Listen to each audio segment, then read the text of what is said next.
untuk soal nomor 2 ini, dia di sini pada rangkaian filter aktif lolos rendah orde pertama. Nah, ini coba kalau di sini kan nggak dikasih tahu nih, ini multivibrator. Ini dikasih tahu pada rangkaian filter aktif lolos rendah orde pertama dengan gain dan masukan pada terminal tak membalik diberikan nilai komponen yaitu tahanan R1-nya 5,1 kilo ohm, RF-nya 20 kilo ohm dan C-nya 68 nanofarad. Nah, diharapkan frekuensi cut kutub dari filter ini adalah 5 kHz. Nah, pada frekuensi sumber 500 Hz, 5 kHz, dan 50 kHz, kita tentukan berapa besar fungsi transfer dalam desibel, lalu besar tegangan keluarannya, perbedaan fase antara tegangan keluaran dengan tegangan masukan, lalu tanggapan amplitudo dan tanggapan fasenya. Nah, kita tengok dulu soal, kita catat dulu diketahuinya kayak tadi. Lalu yang pertama itu kan besar fungsi transfer. Besar fungsi transfer itu kan G omega, tapi dalam bentuk desibel yang ditanyanya. Lalu yang kedua itu besar tegangan keluaran. Lalu yang ketiga perbedaan fase antara tegangan keluaran dan tegangan masukan. Berarti ini. Yang terakhir adalah tanggapan amplitudo dan tanggapan fase. Nah, yang pertama kita cari dulu untuk mencari besar fungsi transfer, kita harus tahu omega P-nya dulu, atau besar kecepatan sudutnya dulu. Jadi, omega P itu kan rumusnya 2Pi dikali Fp. Nah, omega P ini adalah kutub, yang di kutub. Jadi, tergantung sama frekuensi kutub. Jadi, kita tahu besar omega P itu adalah 3, kita masukkan nilainya, dapatnya 31.400 radian per sekon. Nah, untuk kan di sini kita dikasih tahu sumbernya ada 3, jadi kita cari omega ketiga sumber ini. Untuk sumber yang pertama, kita masukkan nilai F1-nya 500 Hz, didapatkan besar omega S1-nya 3.140 radian per sekon. Nah, untuk besar omega S2 pada sumber yang kedua, F2-nya kan 5 kilo ohm. Besarnya adalah 31.400, sama dengan Fp ya. Nah, yang omega yang ketiga, X3 ini adalah 314.000 radian per sekon. Nah, udah dapat kita ini, baru kita bisa cari berapa besar fungsi transfernya. Nah, besar fungsi transfer itu kan rumusnya adalah 20A. Jadi ini jangan salah-salah pakai ya. Di sini kan katanya rangkaian filter lolos rendah orde pertama. Nah, rumusnya tuh kayak gini. Dia tuh ada kalau nanti lolos filter lolos tinggi, beda lagi nanti rumusnya. Nah, jangan terbalik-balik rumusnya, tengok-tengok kali, kan kita nanti ujiannya online kan, jadi tengok kali buku yang dikasih sama dosennya atau bahan-bahan yang dikasih sama dosennya. Nah, untuk tanggapan besar fungsi transfernya, rumusnya untuk filter lolos rendah orde pertama ini dengan gain itu 20 log 1 ditambah RF per R1 ditambah 20 log omega P, log omega P.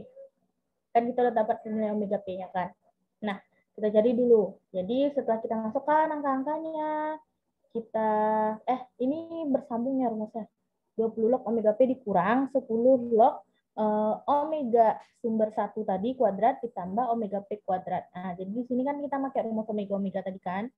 Nah, kita masukin nilainya. Setelah kita masukin nilainya, nanti akan didapatkan besar fungsi transfernya dalam desibel, yaitu 13,8 desibel. Nah, gimana dengan yang kedua?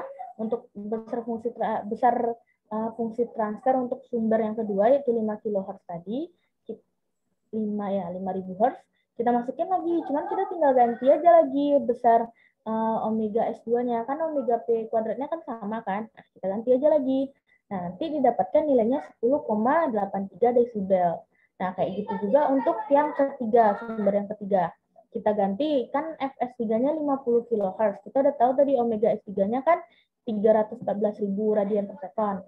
Didapatkan hasilnya itu negatif 6,22 desibel. Nah, udah dapat sama kita besar fungsi transfer dalam desibel untuk ketiga sumber.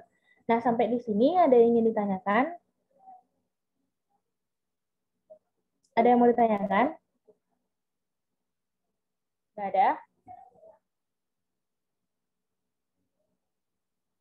Dan kita lanjut ke soal nomor 2. Yang B-nya, yang B. Soal nomor 2B. Berapa besar tegangan keluaran?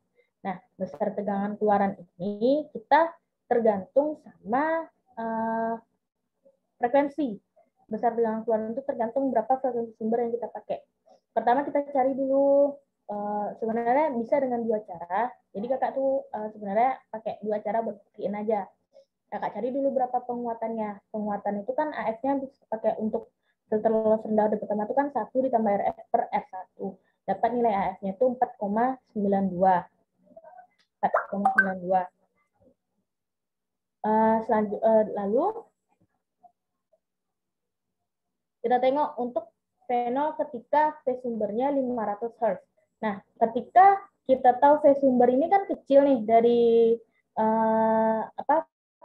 F sumber. Frekuensi sumber ini kan kecil dari frekuensi kutub. Frekuensi kutub kan tadi 5 frekuensi kutub kan 5 kHz. Sedangkan kita frekuensi sumber satunya 500 Hz, berarti kecil kan? Nah, berdasarkan teori, kalau seandainya frekuensi sumber kecil daripada frekuensi kutub, maka nanti akan kita dapatkan perbandingan antara tegangan keluaran per tegangan masukan itu akan mendekati nilai dari AF. Nah, kita masukin ke persamaan. Fenol sama dengan AF per akar 1 ditambah FS1 per FP kuadrat dikali V1. Nah, kita dapetin nilainya adalah 4,895 dari tegangan masukan. Itu 4,895 VI. Nah, ini berdasarkan teori yang sama, mirip kan? Berarti ini mendekati AF. AF-nya kan 4,92. Berarti nilainya ini 4,9. Mendekati 4,9. Berarti mendekati nilai AF. Berarti apa yang kita cari ini benar. Selanjutnya untuk tegangan ketika frekuensi sumbernya 5 kHz. Nah, ini kan 5 kHz sama dengan frekuensi kutub. Nah, kalau seandainya sama dengan frekuensi kutub, seharusnya tegangan keluarannya itu per tegangan masukan akan sama dengan AF per akar 2. Kita masukin lagi ke persamaan tadi, nilainya, sumbernya kita ganti sama 5K, dan hasilnya adalah 3,48 dari tegangan masukan. Fenol sama dengan 3,48 VI. Setelah coba adik-adik cari, untuk buktikannya, coba bagi AF ini sama akar 2. Nanti hasilnya akan sama dengan 3,48 VI. Untuk soal yang ketiga ini, untuk yang bagian frekuensi sumber yang ketiga sama, kalau seandainya frekuensi sumber besar daripada frekuensi kutub, nanti perbandingan antara tegangan masukan dengan tegangan keluaran dengan tegangan masukan itu akan kecil nilainya dari AF. Kita masukin persamaan dan nilainya adalah 0,49 VI. Sedangkan kita AF-nya 4,92, berarti benar apa yang kita cari ini. Nah, untuk sampai yang B ini, apakah adik-adik ada yang ingin ditanyakan? Ada yang ingin ditanyakan?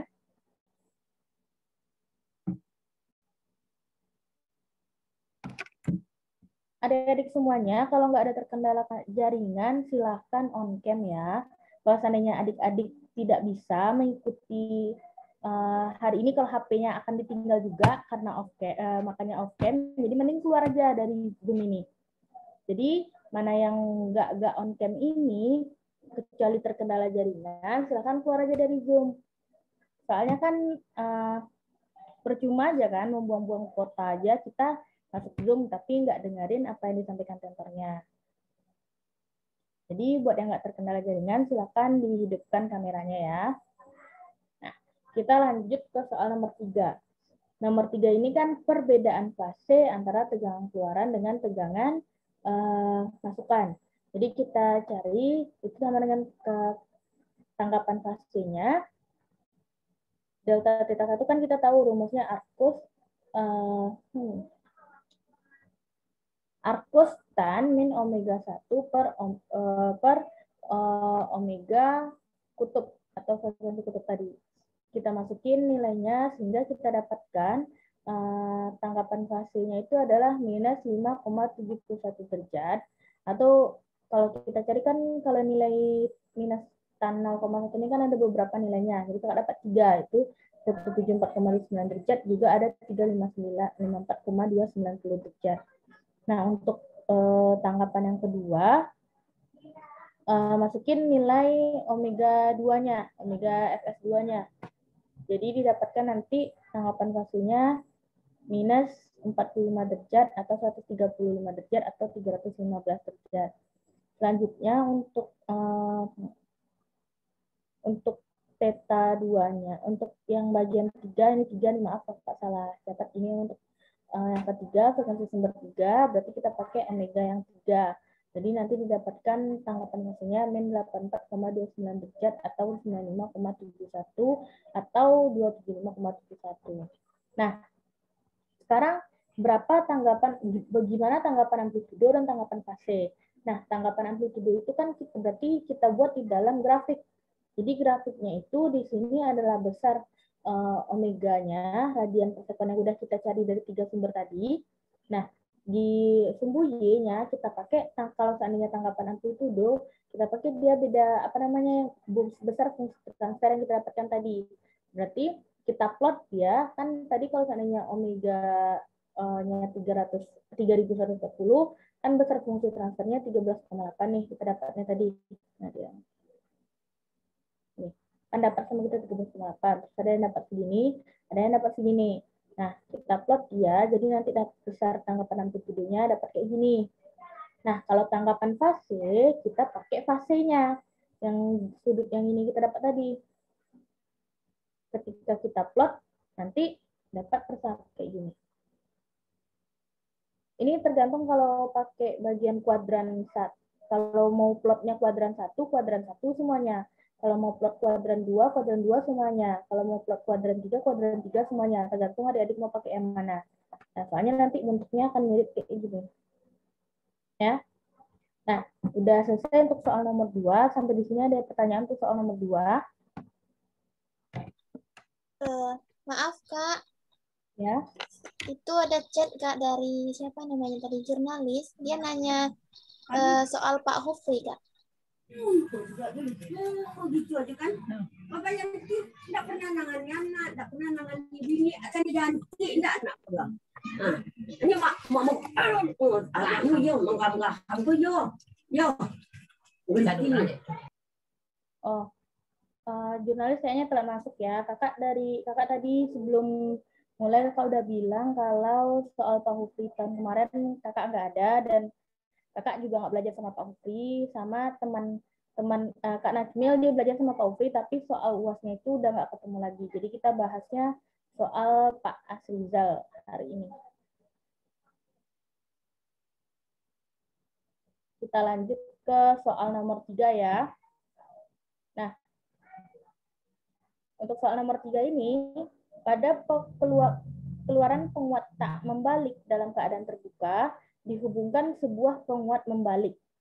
Nah, pada bagian masukan penguat tak membalik ini dihubungkan dengan sumber berbentuk gelombang sinusoidal dengan tegangan puncak 12 mV. Ternyata tahap pertama ternyata dihasilkan tegangan efektif dari keluaran itu adalah 7,5 volt. Jika penguatan dari penguat tahap pertama itu 25 kali dan nilai tahanan pada masukan dari masing-masing penguat itu adalah 2 kilo ohm, nanti kita tentukan yang pertama penguat tahap pertama dan kedua serta penguatan total dalam desibel. Terus berapa nilai komponen yang harus dipasang atau penguat tahap pertama dan tahap keduanya. Lalu gimana tegangan keluaran maksimum pada tahap pertama dan kedua, lalu dan tegangan dan arus keluaran jika pada keluaran penguat dipasang beban 3K9 ini maksudnya 3,9 ohm, kilo ohm.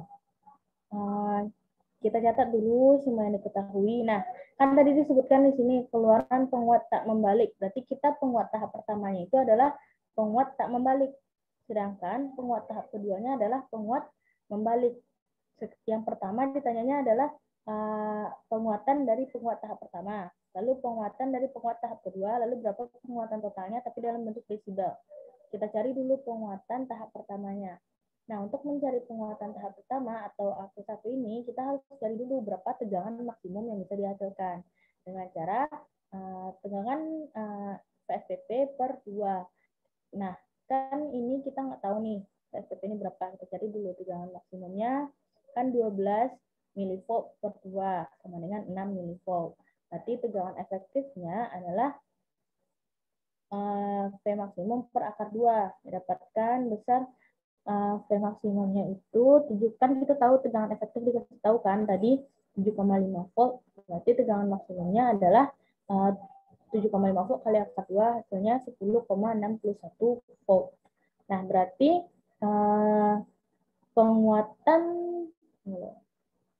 penguatan totalnya itu adalah 107,68,33 kali. Atau kalau dalam desibel bisa kita cari 20 log 10 dari AVT. Delta VT didapatkan dalam penguatan totalnya itu 65 desibel. Nah, kan kita udah tahu nih berapa penguatan yang bagian tahap pertama kan dikasih tahu 25 kali. Jadi kita tinggal cari aja yang dalam desibelnya yang 25 kali ini berapa.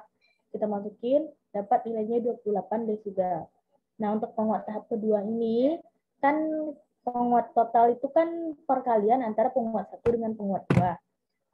Jadi, kita bagi aja penguat total dengan penguat 1. Hasilnya adalah 70,73 kali. Nah, kita masukkan lagi ke rumus untuk mengubah desibel, jadinya 37 desibel. Nah, ini besar penguatan pertama, penguatan kedua, dan penguatan totalnya. Untuk R1 berapa? Yang selanjutnya ditanya berapa nilai komponen yang harus dipasang pada penguat tahap pertama dan kedua. Nah, komponen-komponen yang akan dipasang itu adalah tahanan 1 dan tahanan 2, R2 dan R1. Nah, karena pada penguat pertama itu adalah penguat tak membalik, maka rumus penguatannya itu adalah AP1 sama dengan 1 ditambah R2 per R1. Nah, kita udah tahu tadi nilai R1-nya dikasih tahu di sini, yaitu 2 kilo ohm. Nah, kita masukin 24, maaf ini 25 ya. Kayaknya salah kali, nanti perbaiki aja, pokoknya caranya sama. Berarti nanti R2-nya dapat, berarti kalau ini harusnya 50 kilo ohm ya. Selanjutnya penguat tahap kedua ini adalah penguat membalik. Maka rumusnya itu adalah AV2 sama dengan min R5 per R4. Nah, R4 dan R1 kan kita sebenarnya kalau di dalam rangkaiannya itu merupakan beradab tahanan yang ada pada bagian masukannya. Kan karena masing-masing kan katanya di sini tahanan pada masukan masing-masing penguat kan udah dikasih tahu nih. Makanya nilai dari R1 dan R4 itu sama 2 kilo ohm. Berarti didapatkan nilai AP2 kan ini udah dapatkan R5-nya itu 141,46 kilo ohm. Selanjutnya, berapa tegangan keluaran maksimum pada tahap pertama dan berapa tegangan keluaran maksimum pada tahap kedua. Nah, tegangan keluaran maksimum pada tahap pertama ini kita kaliin aja. Berapa penguatan satu tahap pertama dikali dengan tegangan maksimum. Tegangan maksimum kan tadi 6 milivolt pada bagian tegangan keluaran pertama maksimum kan 6 milivolt. Dapat penguatannya 150 milivolt. Nah, kenapa di bagian berapa tegangan keluaran maksimum kedua ini V0 maksimumnya dijadi 150 volt? Karena kan yang jadi tegangan sumber dari tahap kedua itu adalah tegangan keluaran dari penguat pertama kan? Makanya V0 maksimum satunya dipakai 150 milivolt. Jadi kita kalikan hasilnya 10,61 milivolt. Sampai di sini ada yang mau ditanyakan? Nggak ada?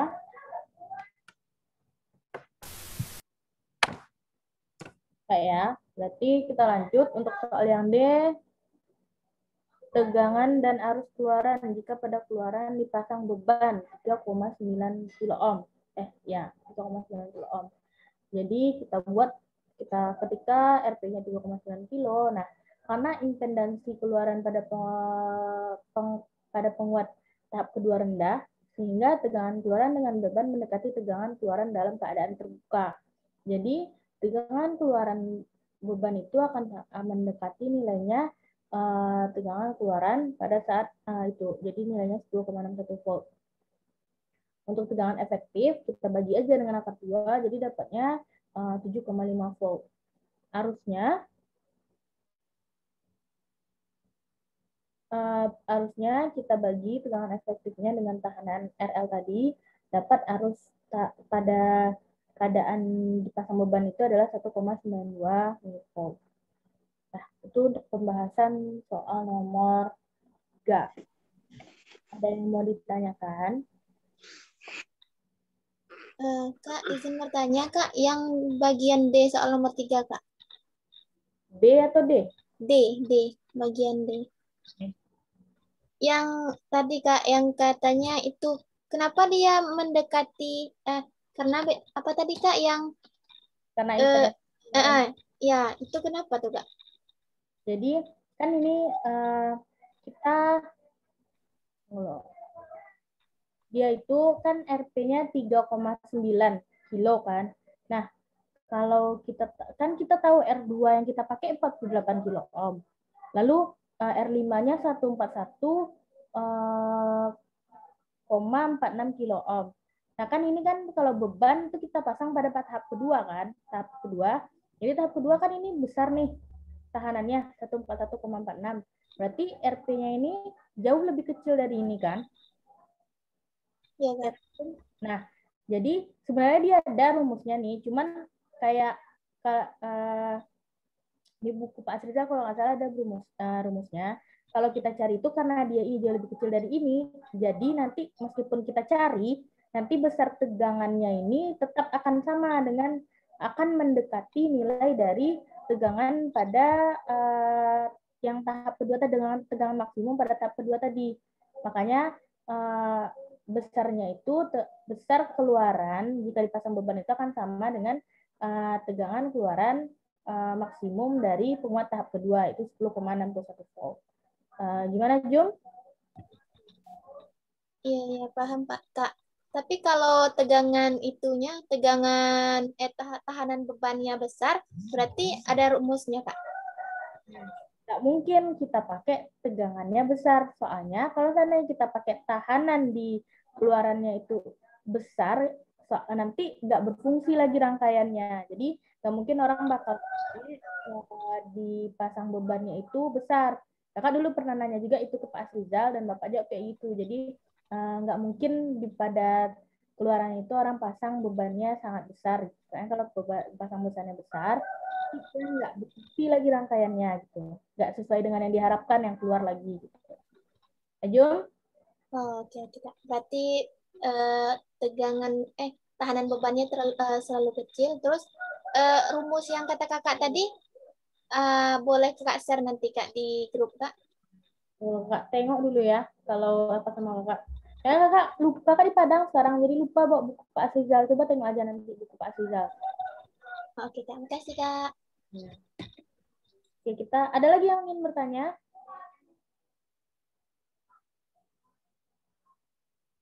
Nggak ada ya. Kita lanjut ke nomor 4.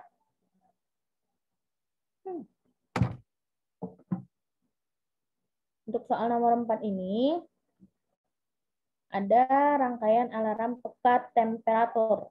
Peka temperatur, dia menggunakan, maaf, tunggu sebentar ya, Jun.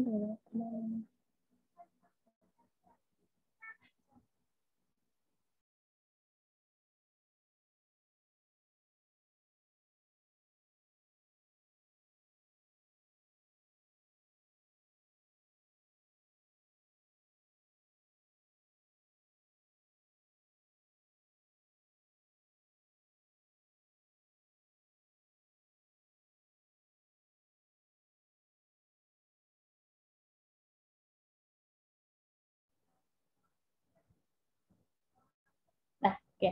Maaf ya. Selanjutnya kita masuk ke soal nomor 4. Nah, soal nomor 4 ini dikasih rangkaian peka temperatur dengan teknik pembagi tegangan dan pengindra termistor NTC yang diberikan pada gambar ini. VCC-nya ada 12 volt. Terus dia pakai relay, ada pakai dioda, juga ada pakai tahanan termistor. Kalau kan dia alarm peka temperatur, makanya dia pakai tahannya itu termistor yang RTH. Ya, ini juga lah. Terus jika hambatan termistor terhadap suhu dinyatakan dengan RTH R0 1 dikurang alfa T, di mana R0-nya 10K dan alfanya 1/130, tegangan saturasinya 11,8 volt, dan tipe relaynya NO. Nah, tentukanlah nilai tahanan R1, RTH agar temperatur levelnya 34 derajat. Lalu berapa tegangan masukan membalik op-amp pada temperatur 33 derajat dan 35 derajat, tegangan keluaran pada komparator, tegangan masukan pada saklar transistor, dan serta keadaan dari transistor pada relay 33 derajat dan 35 derajat. Kita buat dulu semua yang ada diketahui. Untuk yang A, kan kita udah ada dikasih tahu nilai R0 RTH-nya kan begini. Jadi kita tinggal masukin aja. Rumusnya kan 34, suhunya kan 34 derajat. Kita masukin nilai alfa, kita masukin nilai R0, terus kita masukin T-nya. Dapat nanti nilai dari tahanan transistornya untuk suhu 34 derajat itu adalah 7,4 kilo ohm. Lalu berapa tegangan untuk apa yang ditanya? Yang A lagi R1-nya ya, R1. Nah, untuk dapat nilai dari R1 ini, kita harus cari dulu berapa tegangan masukannya. Jadi, kan tegangan masukan itu sama dengan tegangan referensi. Jadi, kita cari tegangan RF-nya, VRF-nya ini dengan rumus R3 per R2 ditambah R3. Kenapa gitu? Kan ini kan rumus pembagi tegangan. Di sini kan ada R2, ada R3. Makanya rumusnya kayak gitu. Jadi R3 per R2 ditambah R3 dikali VCC. Kita masukin nilainya, kita dapat nilai VRF-nya itu 6 volt. Nah, untuk membuat temperatur langsung menjadi 34 derajat, tegangan masukannya itu harus sama dengan VRF. Nah, jadi untuk dapat nilai R1-nya, berarti tegangan masukannya sama dengan R1 per R1 ditambah RTH kali VCC. Jadi didapatkan nanti nilai R1-nya setelah kita masukin angkanya, terdapat R1-nya nanti adalah 3,4 kilo ohm. Nah, itu untuk soal yang A. Ada yang ingin tanyakan?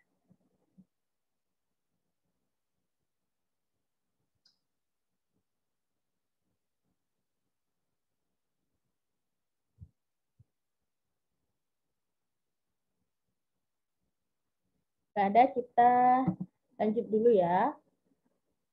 Sekarang berapa tegangan masukan membalik op-amp pada temperatur 33 dan 35 derajat? Kita carikan tadi RTH untuk 34 derajat. Berarti ini kan tegangan masukannya kan tadi kita tahu caranya tergantung sama RTH-nya. Kita cari dulu RTH-nya untuk 33 derajat dulu pertama. Kita masukin nilai T-nya. Jadi dapat nilainya nanti 3,5 kilo ohm. Lalu berapa tegangan masukannya? Pakai rumus yang tadi lagi. R1 per R1 tambah RTH dikali VC. Jadi 7,4 kilo ohm per 7,4 kilo ohm ditambah 7,5 kilo ohm dikali 12 VC-nya kan. Dapat tegangan masukannya untuk suhu 33 derajat. Nah, untuk suhu 35 derajat, kayak gitu juga. Cuma tinggal ganti nilai T-nya. Ganti nilai T-nya, dapat RTH-nya 7,3 kilo ohm. Kita masukin ke rumus lagi, nanti dapat tegangan masukannya 6,04 volt. Lalu, udah dapat nilai masukannya, lalu gimana dengan tegangan keluaran pada komparatornya, lalu tegangan masukan pada saklar transistornya. Nah, tegangan untuk pada suhu 33 derajat, tegangan keluaran komparator itu akan sama besarnya dengan tegangan saturasi positif.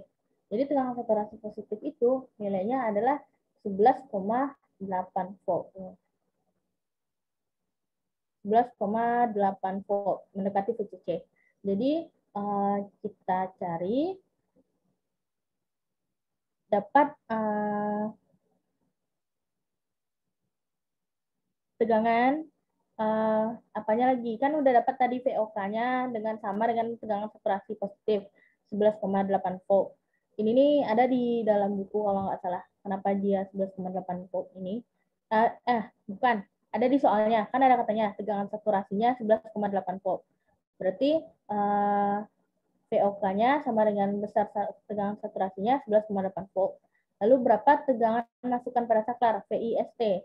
Tegangan masukan pada saklar ini sama dengan tegangan keluaran pada komparator base. Jadi kita pada bagian base-nya kan ada tahanan 5 sama tahanan 4 nih. Nah, ya, tahanan 5 sama tahanan 4. Jadi kita R5 per R4 tambah R5, kita kalikan dia jadi 11,8 kali 1,2 per 1,2 tambah 1,2 dapat tegangan masukan pada saklar transistornya ini adalah 5,9 volt. Nah, untuk tegangan untuk suhu 35 derajat caranya sama. Nah, gini, kenapa pada suhu 33 derajat ini kita pakai tegangan saturasi positif, sedangkan pada 35 derajat kita pakai tegangan saturasinya negatif. Karena kan di sini kita ada diketahui soalnya agar temperatur levelnya 34 derajat. Nah, jadi itu adalah standar kita. Jadi kita pengen suhunya itu di 34 derajat. Nah, kalau seandainya suhunya kecil dari yang diharapkan, berarti tegangan keluaran komparatornya itu harus sama dengan tegangan saturasi positifnya. Namun, kalau seandainya kalau suhunya itu besar daripada yang levelnya ini, berarti tegangan keluaran komparatornya itu akan sama dengan nilai saturasi negatifnya. Jadi nilai saturasi negatifnya itu adalah 0 volt. Sehingga tegangan masukan pada saklar transistor juga akan 0 volt kalau tegangan keluaran komparatornya 0. Lalu gimana soal yang D, keadaan transistor dan relay pada 33 derajat atau 35 derajat. Nah, pada keadaan suhu 33 derajat atau pada temperatur rendah, sedikit di bawah temperatur level kan dari 34 derajat ini kan temperatur levelnya. Nah, keluaran dari op-amp ini kan akan saturasi positif atau VOK-nya ini akan sama seperti V saturasi positif yang kita cari tadi. Nah, tegangan keluaran dari saklar transistor itu akan tinggi dan tegangan pada relay nanti akan rendah. Sehingga dalam keadaan ini tidak ada arus yang mengalir pada kolektor, sehingga transistor dan relay dalam keadaan terputus. Nah, itu pada saat suhu 33 derajat.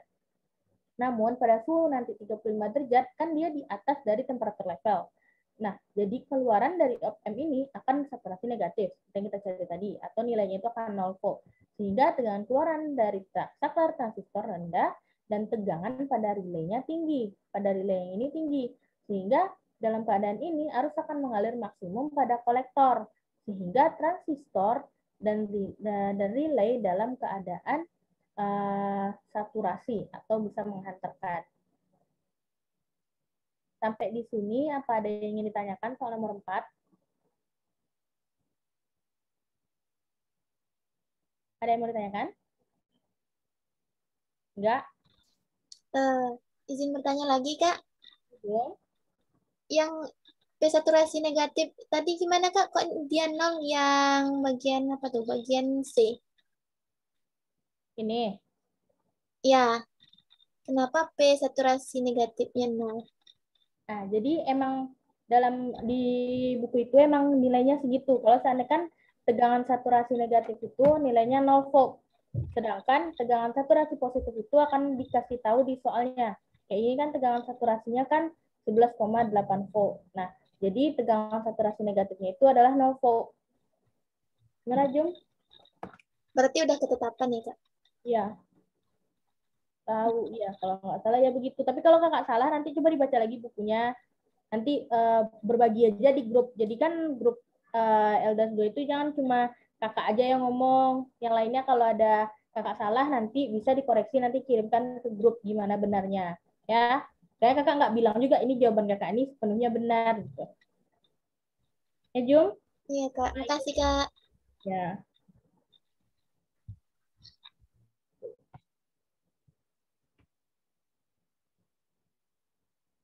Ya, Jum, di bukunya emang ada ketentuannya nih, kalau nggak salah. Selanjutnya kita ke soal yang nomor 5, soal terakhir ya. Untuk soal terakhir, rangkaian dasar dari pembangkit gelombang persegi. Pembangkit gelombang persegi. Ini gambarnya. Tegangan apanya? Positifnya 9 volt, negatifnya minus 9 volt. Ada R1-nya, ada R2, RV3, R4, dan RL-nya 8, R1-nya 86 kilo ohm. Ditanyanya, jika tahanan bagian bawah dari potensiometer disebut RV32, oh berarti ini RV32 ini adalah tahanan bagian bawah dari potensiometer. Sedangkan pada bagian atas disebut RV31. Tentukanlah berapa faktor balikannya pada saat RV32 itu 8 kilo ohm. Jadi RV3 ini merupakan potensiometer ya. Jadi dia RV32 berarti di antara sini. Kalau dia dengan bagian atasnya itu RV31. Nah, berapa tegangan ambang dan tegangan ambang yang terpuncak pada saat RV32 sama dengan 80 kilo ohm. Nah, jika diasumsikan tegangan saturasinya 8,9 volt. Ini kasih tahu tegangan saturasinya 8,9 volt. Berapa jangkauan perioda dan gelombangnya, serta nilai komponen yang menghasilkan frekuensi 2 kHz. Untuk soal nomor 5, diketahui R1-nya, R2-nya, RV3, sama R4-nya itu seperti yang di soal. Nah, RV32 ini dan R4 ini kan seri. Dan kita tahu RV31 dan RV2 itu seri. Sekarang kita tengok B-nya. Yang pertama itu faktor balikan itu kan B. Saat RV32 itu sama dengan 8 kilo ohm. Nah, pada saat RV32 itu 8 kilo ohm, rumus dari faktor balikan itu ini ya. R4 ditambah RV32 per RV31 ditambah R2 ditambah RV32 ditambah R4. Kita masukin nilai tahanan semuanya. Jadi nanti kita dapat faktor balikannya itu adalah 0,43. Sekarang berapa tegangan ambang dan tegangan ambang antar puncak pada saat RV32 itu 80 kilo ohm dan diasumsikan tegangan saturasinya 8,9 volt. Nah, jadi kita cari dulu. Jadi kalau tegangan ambang itu rumusnya simbolnya VF, positif negatif. Nah, kita masukin rumusnya. Rumusnya adalah R4 ditambah RV32 per RV32 ditambah R2 tambah RV32 ditambah R4 dikali sama tegangan saturasi yang dikasih di soal. Kita masukin nilainya. Kita dapat tegangan ambangnya adalah 3,83 volt. Nah, lalu gimana tegangan puncak ke puncak? Nah, tegangan ke puncak dari tegangan ambang antar puncak itu kita tinggal kali 2 aja tegangan ambangnya. Jadi 7,66 volt. Nah, untuk yang C, gimana jangkauan periodanya? Jangkauan perioda itu berarti T-nya ya. Ketika RV32-nya 0 kilo ohm dan RV31-nya itu adalah 100 kilo. Jadi kita cari T-nya itu 2R1C rumusnya ya. Ln 1 ditambah 2, R4 ditambah RV32 per R2 ditambah RV31. Kita masukin nilainya sehingga didapatkan T minimumnya adalah 0,16 dikali 10 pangkat min 2 second. Lalu nah kenapa dia kita buat RV32-nya yang 0, karena RV31-nya 100 kilo? Karena kan dia T minimum pertama yang mau kita cari. Jadi terserah aja sih mau T. Sebenarnya masukin, pokoknya kan ini katanya kan RV3-nya kan 100. Berarti jangkauan nilainya itu adalah 0 sampai 100.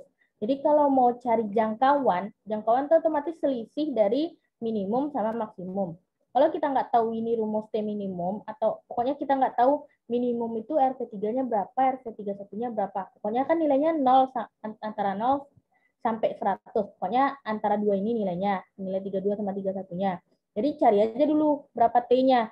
Nah, ini dapatkan T-nya 0,16 kali 10 pangkat min 3 sekon. Nah, coba kalau kita ganti, ini RV3-nya yang 100 kilo. Lalu RV31-nya yang 0. Dapat kita nilainya 2 kali 10 pangkat min 3 second. Nah, kan yang besar nilainya yang ini kan, daripada yang ini. Berarti ini T maksimumnya, nah ini T minimumnya. Untuk cari jangkauannya, otomatis kita kurang. T maksimum dikurang sama T minimumnya. Dapat nilainya adalah 1,84 kali 10 pangkat min 3 second. Terus untuk soal yang C, gimana nih jangkauan frekuensinya berapa? Jangkauan frekuensi itu tergantung sama perioda yang udah kita dapat tadi.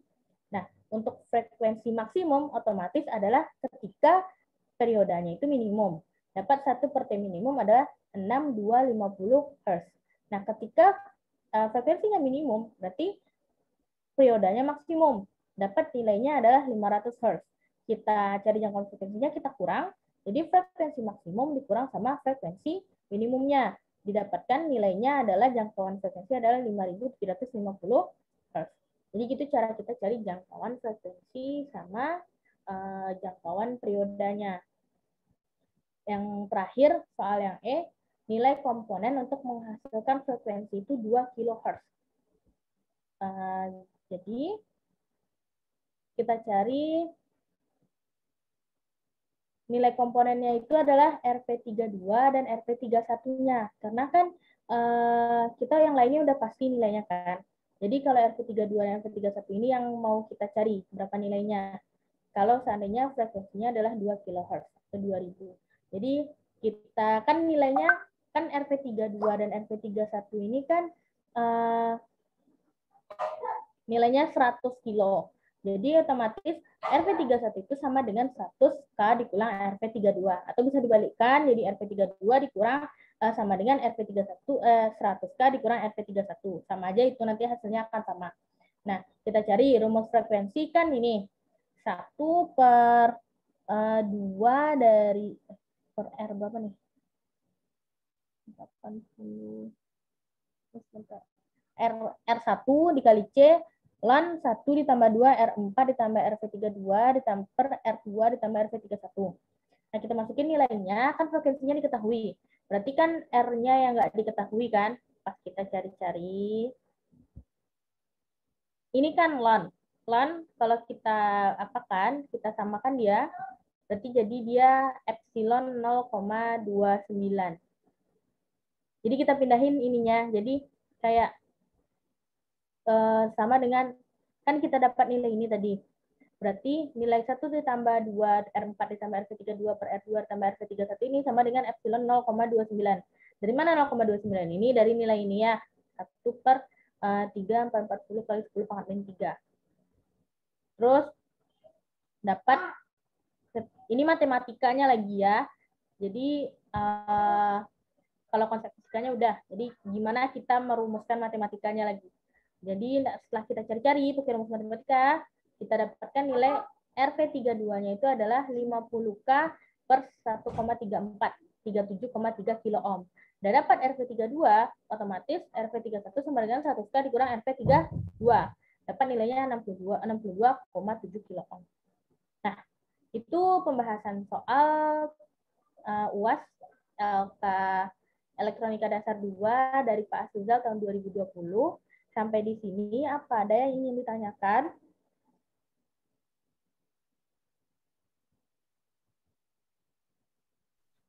Cukup, Kak.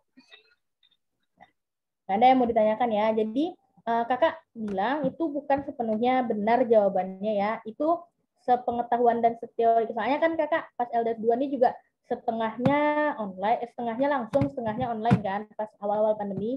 Jadi, kakak itu UASnya di rumah. Jadi seteori atau sepengetahuan kakak begitu jawabannya. Kalau seandainya adik-adik kakak ada salah konsepnya atau ada salah caranya, adik-adik tahu, nanti silakan aja bilang di grup. Nanti biar teman-temannya berbagi ke teman-temannya biar teman-temannya tahu ya. Ya. Oke, Kak. Nah, boleh kakak hidupkan dulu videonya semuanya. Kakak mau ambil dokumentasi.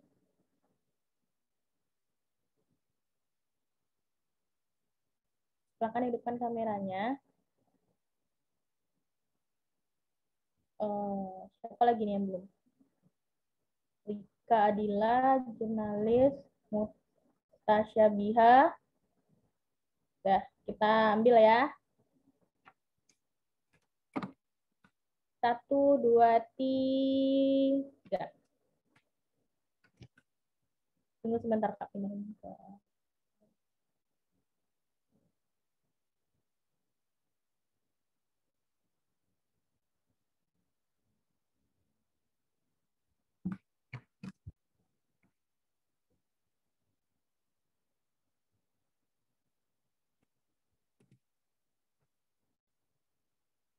Tunggu. Kakak salah kirim.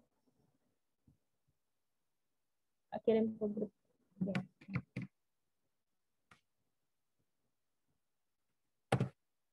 Satu lagi ya. 1, 2, 3.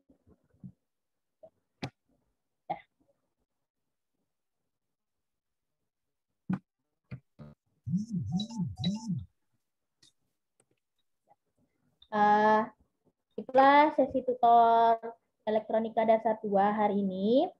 Kakak, ada tadi paham nggak sih apa yang kakak jelasin? Paham? Ada yang paham, ada yang belum, Kak. Masih memahami. Diputar-putar. Kan ini direkam nih, nanti di-upload Jom ke YouTube. Ya, di-upload. Di-upload. Jadi coba diulang-ulang lagi nengoknya, atau coba baca-baca lagi referensi yang lain. Nah, kakak mohon maaf jika seandainya nanti kalau seandainya kakak ada salah, atau kakak tadi tercepat atau gimana pas penjelasannya, kakak mohon maaf. Dan juga kakak dan Kak Najmil juga mohon maaf karena udah 2 kali tutor UTS sama UAS nggak bisa nyampein soal dari Pak Hufri. Jadi kakak mohon maaf, tapi setidaknya materinya mirip, hampir-hampir mirip gitu.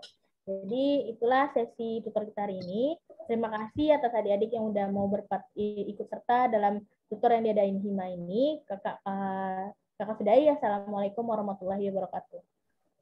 Waalaikumsalam warahmatullahi wabarakatuh. Terima kasih, Kak. Terima kasih banyak, Kak. Berarti boleh live ya, udah boleh live. Boleh live kan, Jum? Boleh, Kak, silakan. Terima kasih semuanya.